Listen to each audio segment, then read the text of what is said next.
Let there be light. And sound. Hey, Kurt. Yes. Welcome to another episode of Turbo Pit Fighter, the making of. And I'm Jake Jacobs. I am your resident penciler and main plotter. And I'm here with my longtime buddy, Kurt Brugel. How's it going, Kurt? Fantastic, Jake.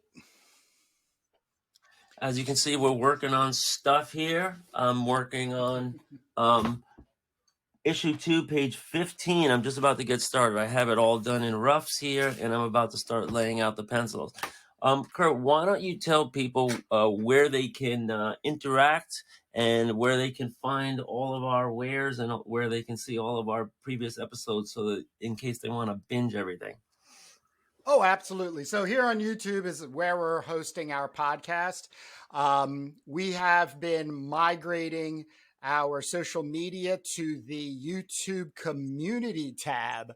So we do have a lot of conversations going on over there, Jake. As a matter of fact, we have 2 very vocal Turbo Knots, and one of those Turbo Knots has officially bought a t-shirt. So it's pretty exciting. Yes. So if you're on the homepage, of our YouTube channel, which is Turbo Pit Fighter, on the menu at the top, you'll see community. Hit that tab. It'll go there. We do a lot of polls. I've been writing polls up just to get a better feeling for our audience and the things that we can provide in the way of answering questions, if there are any, as well as our other mini podcast, breakout podcast, which is called Comics That Influence, where you and I side by side look at a book of our own choosing within like a 30-minute period of time, just to talk about the influence of it on us as individuals and as well as Turbo. But then at the same point, there's in the tab, you can go to the playlists and all the videos that we've been making, the Commandy first 20 issues, and binge watching all of our episodes up to this point, because this is episode 56.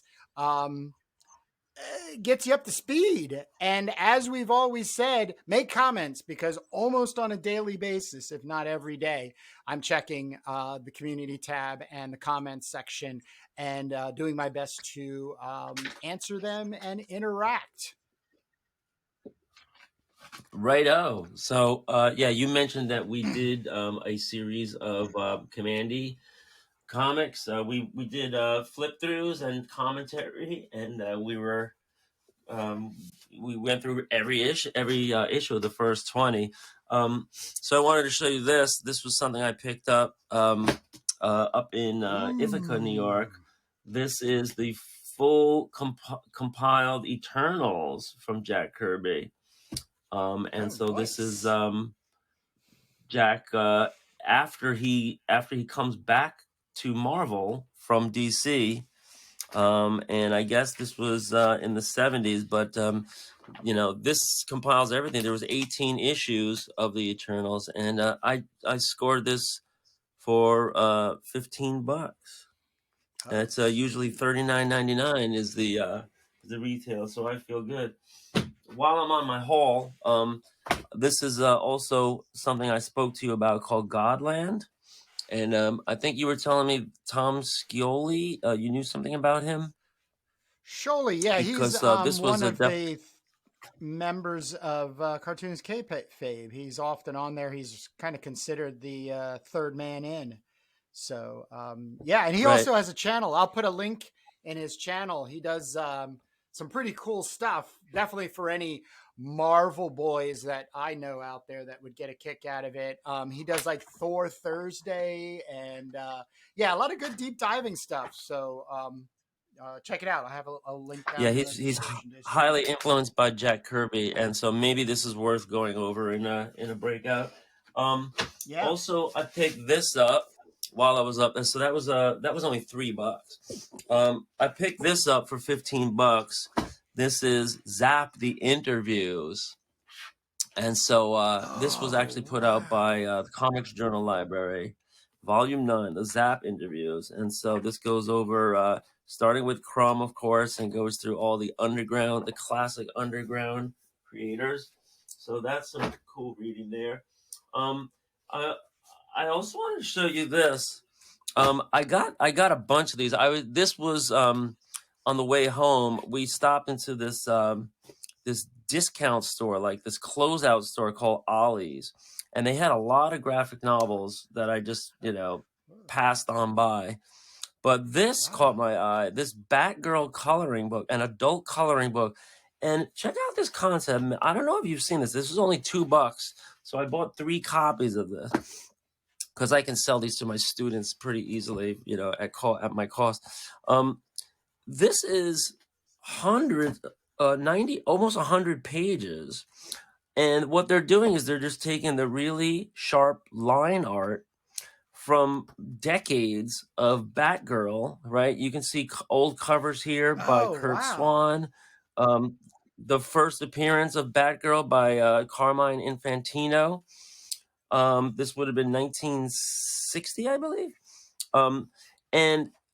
And so people can just color it, and I got this for $2, so I bought multiple copies of this. But look how great some of this art is, right? They have Neil Adams, and then you have a directory here at the end. This is the Neil Adams one, by the way, very early Neil Adams, 12-cent comic. So I don't know if you've seen the idea of coloring books before. You print it on heavy cardstock.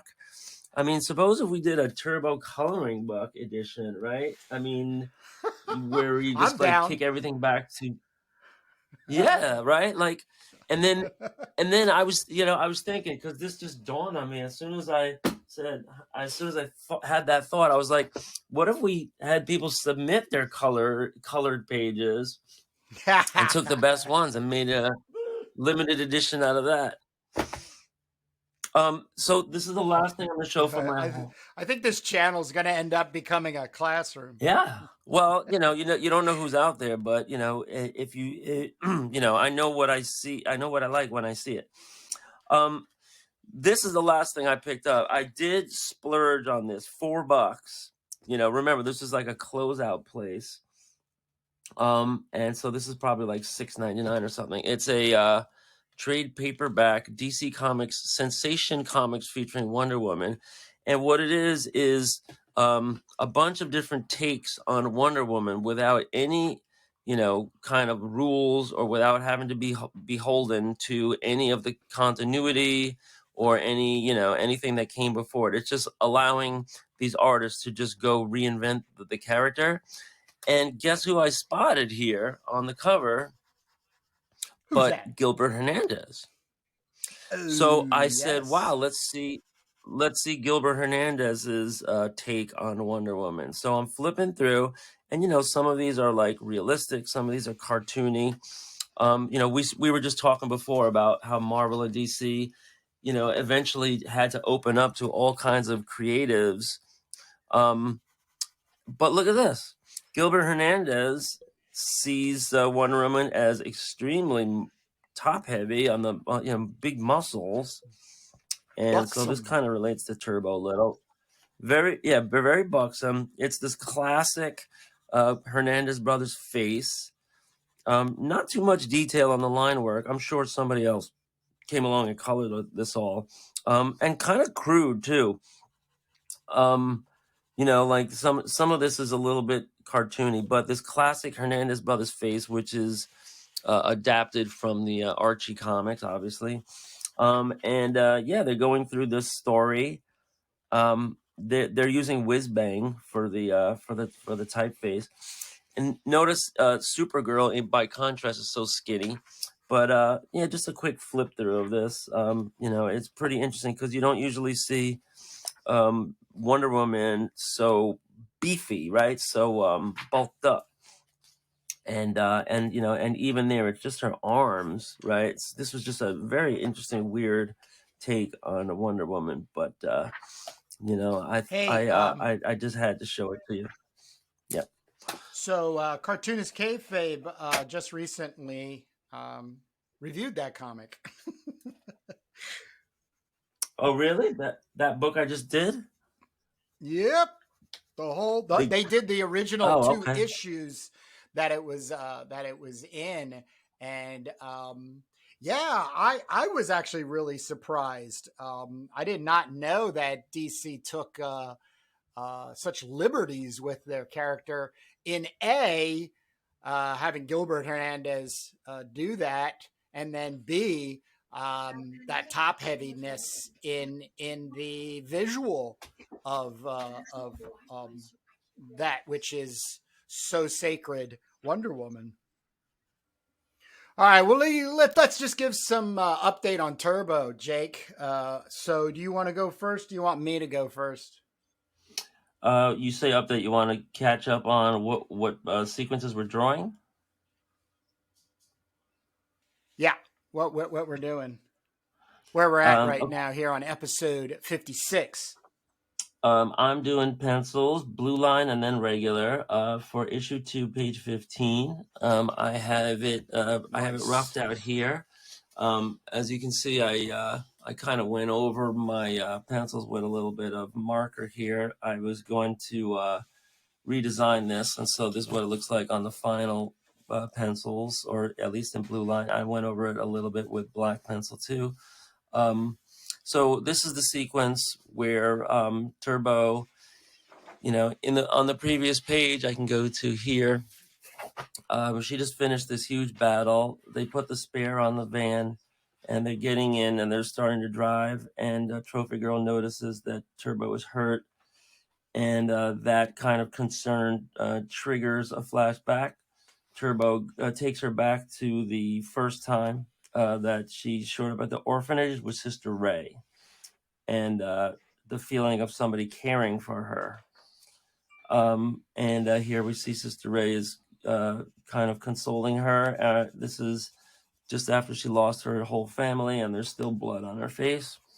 So this page will be kind of taking her into her bosom, and Turbo's feelings of warmth and somebody's touch. Then we're going to start segueing into Turbo getting her Turbo getting her hair cut by Sister Ray to make her look more like a boy.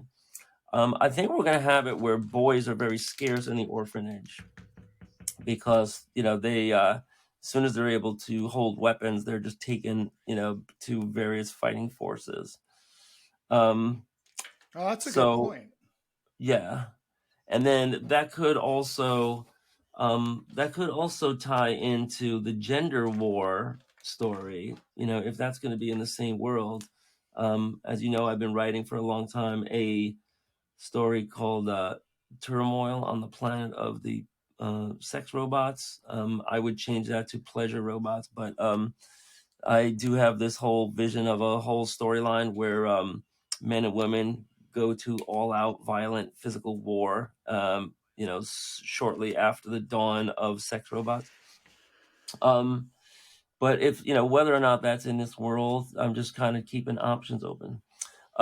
So here we'll see Sister Ray kind of running her fingers through Turbo's hair, and I'm going to change the view. I'm going to try to make this a little bit like sensual, but just very like ingrained memories of for Turbo, but at the same time Turbo's asking her, will you help me help me get them? She wants revenge. Turbo wants revenge, and Sister Ray is gonna Yep. explain, I know what you want, I want the same thing. Together, yes, we can do what's right. You can be a courier for us, for the orphanage. It's dangerous, but such an important job. See me tonight if you are sure. Her fingers ran through my hair.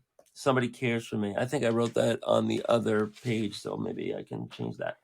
And then here we'll have another segue to Turbo in the hands of Embra, running her fingers through her hair.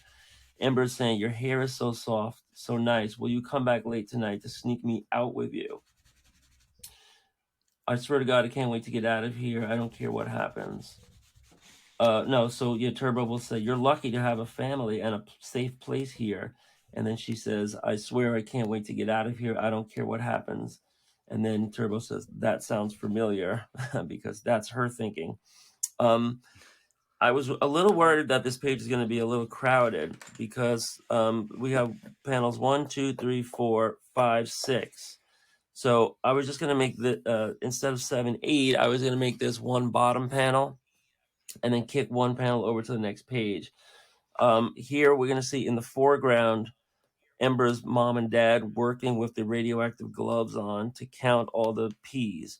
They're here in the back, maybe in silhouette, but they're just like hugging and kissing. And here Ember makes her move on Turbo. So these will be smaller panels. These will be bigger panels. I think I already apportioned the page out. So there'll be small, small, small, small, kind of bigger, and then one flat panel at the bottom.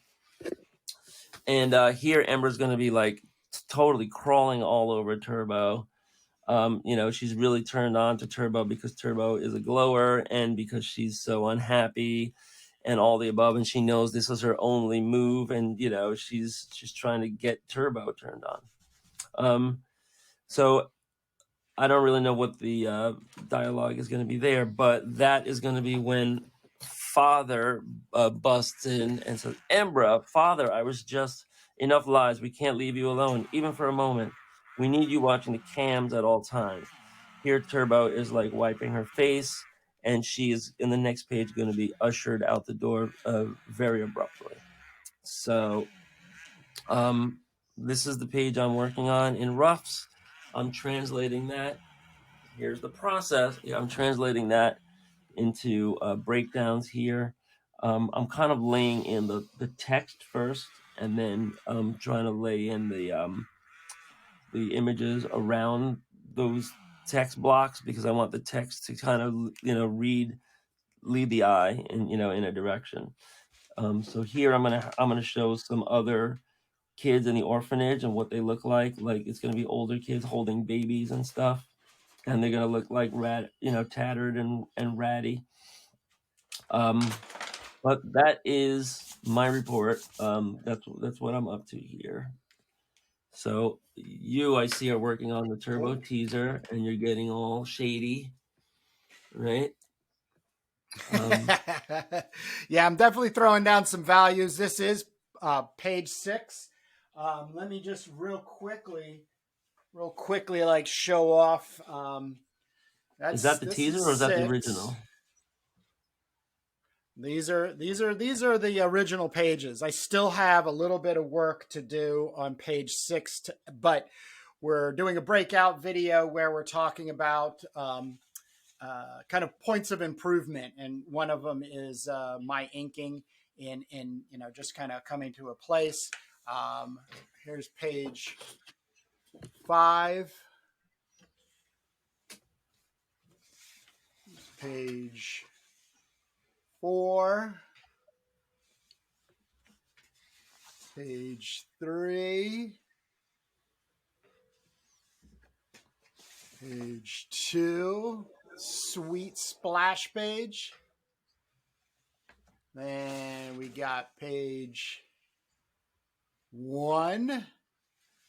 And then our cover. So yes, in a breakout episode, which is fine tuning and finalizing the Turbo teaser, this is our Turbo teaser, which is 2 sheets of 11 by 17 cream colored paper, home printing the first 6 pages of our Turbo issue 1. So we want to get something together and start, help promoting the fact that we're making this comic and we're actually getting to the point where we're finishing things.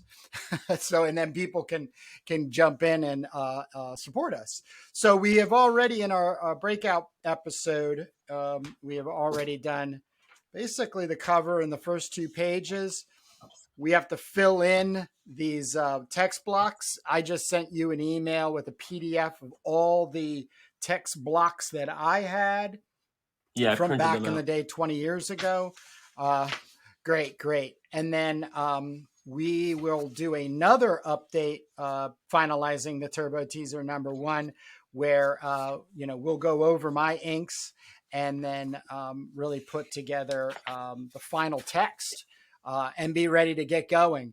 I would also like to say that we have a community tab that you, as a viewer and subscriber, should keep your eyes on, because we'll be giving a lot of information about updating and the release of this. Jake and I have yet to talk about it, but I think we're going to be happy, the both of us, for doing some promotional contests or just fun things to get these issues into your hands, this teaser into your hands. But more importantly, we want to hear about your outlook on this thing. Our channel, Turbo Pit Fighter, as it's been growing for now a year, is about strong female leads. Muscular is another attribute. We had a gentleman on by the name of Robin Ator, who did a Mistress of the Jungle, Kyra. What did I say? Oh, Ader. Sorry. Sorry, Robin. Robin Ader, Kyra, Mistress of the Jungle. So, we're also looking for other material out there that really comes into this play of leads and everything. But I'll tell you right now, I am super excited about where we're at right now, Jake, having only worked every Sunday since this time last year. Yeah. The workflow is kind of just plugging into itself at this point. Yep. It's kind of fun to stay in touch with other people on the community tab. If people just Google Turbo Pit Fighter, you'll get our channel and just click on the community tab. Kurt is putting up a bunch of prompts there for different discussions. But yeah, we're making comics here. So, the original format was I was penciling on one side and Kurt was inking on the other. But we got to this kind of stopping point where, he's doing all this shading and putting in all these gray values and printing out this kind of teaser mini zine so that we can start circulating that, and then we'll turn our attention to completing the whole thing. It's going to be really exciting when the first floppy is done, because then we're going to run that offset, and we have a different cover for that. I have a four color CMYK color already done in Photoshop. I just need to put the name of the company and the little graphics at the top. So that'll be great. And so that's a big turbo catch up. I had a little epiphany, and I wanted to just put it by you in the way of a possible company name: Exploit Comics. Oh boy. No, because when you put exploit in Google, you get a lot of very unfamily friendly things. So wait a second. We're making a family friendly comic here, Jake. Well, we don't want to be automatically censored by any algorithm. So true. Yeah, I would true. maybe save that for taglines and stuff. I mean, we should be have the flexibility to do all different types of comics. And just because our second comic, that's in the works is exploitation. #1, that is a loaded term nowadays. Depending on the context. And #2, there's a lot more sci-fi coming down the pipes. So I mean, I would love with what you're working on. I would love to call it sci-fi exploitation, but you got to be careful, because young people might not even know what exploitation movies refer to. You gotta Yeah. kind of explain that. Um, so we'll see. I guess we have we have time to think about that, but time's running out if we're going to be putting it on the Turbo teaser. We have that whole back page where we can put some descriptions and explain things, who we are, what we intend to do, what our roadmap is. I would definitely put down you know our explanation, so anybody that comes across this can see, oh, these guys are podcasters, they are creative duo, they're looking for other people to expand the line, creator owned indie black and white stuff. There's a lot of open possibilities, etc., etc. um but Yeah. that is our thinking. That's a little transparency into our brains, where we're at right now. And we are actually, if this episode seems a little disjointed, it's because we had a total work stoppage after a point, after the beginning, which we picked it up a couple days later. And that's because my daughter was working downstairs and she needed the Wi-Fi. She needed 100% of the Wi-Fi. So I had to wait until Sunday. So we're back and we're continuing this. But we are, we're here. And if anybody is, feeling like you want to contact us for any purpose, we have, fans reaching out, we have potential collaborators reaching out, we have people that are in the biz, and you just say, hey, why don't you make this character do this or that, or this reminds me of this link here, why don't you check out this comic. I would love to get referrals of other comics of strong women that we may not know about, because we just search for this kind of stuff and it's so hard to find. um and I showed Kurt in the first segment a strong take on Wonder Woman that was done by Gilbert Hernandez. That was interesting. But there doesn't seem to be so much. I mean, I am getting a lot of in my Tumblr feed and in my DeviantArt feed, I am getting a lot of pictures and images of people that create strong women in different styles.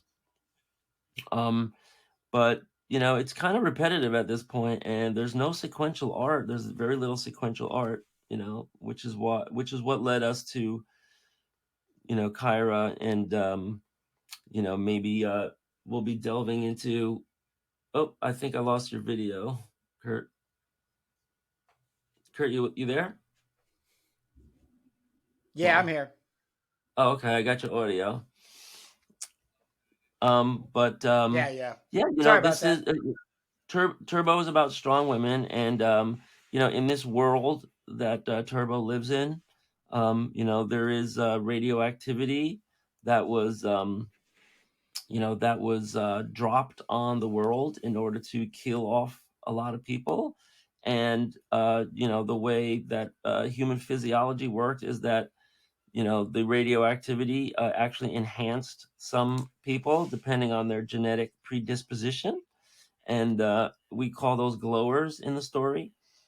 Turbo is a glower, and they have advantages over normal people, who are signified by these kind of like crusty veins on their front of their face. And Trophy Girl has them. Everybody's going to have them that's not a glower. And that's how normal humans adapted, to this post-apocalyptic landscape. So that's our story, and a lot of the pit fighters are enhanced because they had a different reaction. The radioactivity made them stronger, and maybe people know a little bit about the history of Bikini Atoll. You know about the Bikini Atoll, Kurt? Is this the nuclear experiments during What's that? Yes, nuclear experiments, but it was the nuclear it was experience? Right. Nuclear experiments. Yeah, an atoll is like a little island or a little. I think it's like a mini island or a little peninsula or something that sticks out, and so but it's very small. And there was a little island somewhere in some remote part of the sea called Bikini. And when they were testing out the nuclear bomb with the Oppenheimer project, they bombed the crap out of this little atoll called Bikini, the Bikini Atoll. And they said, "Wow, that's a mushroom cloud. That's going to destroy our enemies. We're going to drop this on Japan. All this kind of stuff." But when they came back to Bikini Atoll years later, they found incredible flora. These gigantic plants that had flourished, and they were bigger than any recorded. I don't want to misremember it, but they were very impressed that the vegetation grew back spectacularly. And if I remember right, it was like gigantic leaves and fast growth. And everybody was saying that the radioactivity on the island had triggered it. So maybe I should look up a scientific update on that to see, what that was. But the idea I think remains you the should. same. The idea remains the same. Like, it can devastate all Yeah. life, but life will come back. Some people theorize that radioactivity is what causes evolution and cause humankind, to emerge out of cellular life, like parameciums crawling in the mud, for millions of years on planet Earth. I always ask, when I'm talking philosophically, I always ask people like, what switched on life as opposed to, you know, dead cells, any kind of plant life, any kind of cellular life. That's always something interesting to ponder. It's something that sci-fi has pondered. I'm thinking of the prequel movies to Alien. Did you ever see that Stanley Kubrick movie? Um, what was it called? I'm drawing a blank, but Stanley the Kubrick. was it Stanley Kubrick or Ridley Scott? Ridley Scott, rather. Ridley Yes, Scott. yes. They had a movie out maybe about 10 years ago, 7, 10 years ago, that explorers came to Earth and they found alien life, and they explained that there Oh, was a vegetation. Prometheus. Prometheus, that's it. Thank you for doing what my memory banks could not do. Yeah, so the Prometheus story. And I read a great review of Prometheus after I'd already seen it. That was just great, like almost academic, breakdown of, the two types of characters in the story, those that sacrifice themselves for others and those that sacrifice others for themselves. But Prometheus was a very interesting story because it kind of dialed back, not just to the Alien prequel, but also to explain why life is on Earth, why life ended up on Earth, and why Earthling explorers would then strike out into space, and so that's kind of where I'm drawing from for Turbo, like the radioactivity being something that spurs on life, spurs on enhanced life. And so maybe we do need to think about whether this entire world is full of kind of like dead vegetation, or whether there are some kind of Bikini Atoll plants around, like maybe ivy that grabs you or something. Like um Yeah, no, we are definitely in that space where we want to, you know, world building, as we've brought it up in past episodes, and that's going to be another part of the reality of Turbo's world. But also, we're playing with the old school tropes, post apocalyptic, and then suspending belief. and going fantastic. Suspending disbelief. Yeah. Um, yeah. Yeah. So, and we will get into that. We will definitely get into that in the Elevena storyline, because Elevena is going to be a character that's going to appear in issue 2. She's going to be alluded to in this issue, actually. In the in the final flashback sequence here in issue 2. She's going to appear in issue 3, but she's going to be alluded to in issue 2 in the final flashback sequence where the orphanage is destroyed. Sister Ray's dying instructions to Turbo are going to be to find Elevena and to bring her the prototype gun that she got from the pharmacy just now, and she's carrying without knowing what it is and what's inside the package. She's going to bring it to Elevena, and Elevena will be about 44 years old, and she'll be living in a prison complex. But Elevena's story really also kind of lit a fire under me, because I did a whole treatment, and I think it's public to anybody on the hellclaw.com website to see all the extensive notes on Elevena's story, starting from her birth in a lab as an enhanced human before the destruction of the planet by the Dehuberdans. And, her discoveries, because she's enhanced not only physically but also intellectually, her discoveries lead to all kinds of breakthroughs in the production of food, in the production of, altering humans, making a master race of enhanced, females. That's going to be that's going to be her super team, her super squadron, whatever, of enhanced friends. But she's going to be the first one that's studied in colleges. I have a lot of great kind of fleshed out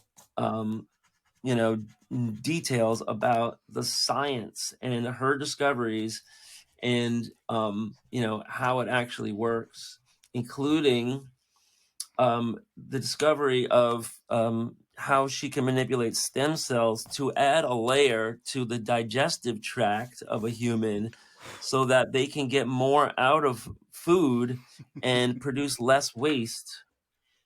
And so instead of pooping, they will, their bodies will use all of that, energy, even though it's like roughage a lot of times, but it will make the human body a lot more efficient.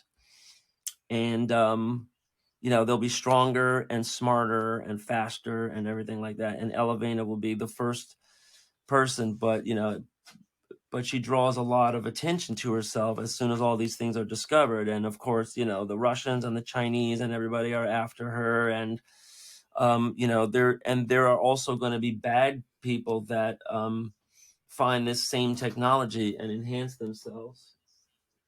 So I have a lot of good stuff planned for Elevena, and I think it's pretty well written as a prequel to Turbo, and it brings you, the really interesting thing that I think I mentioned to you before is that it's all a countdown. Like the Elevena storyline is a countdown from her birth to age 24, when the year will be 2222, and there will be not one but a whole kind of like movement of doomsday cults who all believe that that's going to be the day, like February 2nd, 2222 will be the day that the American government falls. And so those cults kind of make that happen, and it does happen, and Elevena is preparing for that the whole time. So I have some interesting stuff that I'd love to flesh out some more. But there's definitely some good synopses on the website now, and it's just a matter of going through all the adventures. If there is an Elevena 2222 comic, what will how the page will break down. But the story's all there, and it's all building the world that Turbo and Trophy will inherit. where the bombings all start after 2222, but before. So that will be right around when we pick up Turbo #1. Turbo's about 8-10 years old, so we have a specific year when the dehubritans will start, wiping out large tracts of population. All right, So so we're going to leave it right there because one of the things I want to bring up yet again is the community tab. And now I'm having an epiphany, another one, where we're going to start making some links to definitely hellclaw.com, where Jake is referring to, as well as some other questions that we have, and even statements. As a matter of fact, Jake and I have been talking about how to pipeline these sort of sub conversations that we're having throughout the week when we're in our real jobs, and then be able to get them out to you onto the community tab, as well as our episodes of making Turbo Pit Fighter. So that's all I have, Jake. We can let these people get back to reading comics. If they're making them, make those comics and be good. be So drawing. you got anything on the outs? No, that's it. Yep. Just check out our other channel. Right now, we're going to be switching over, and we're going to be taping an episode of B Movie She Devils. That's going to be exciting, and those are not for release. I don't think there's a timeline when we're going to release those, but when those come out, that's going to be a lot of fun. It's how to put an exploitation movie into a comic book. Yep. That's All all right, I got. Jake. I'll see you over there. All right, peace, my brother.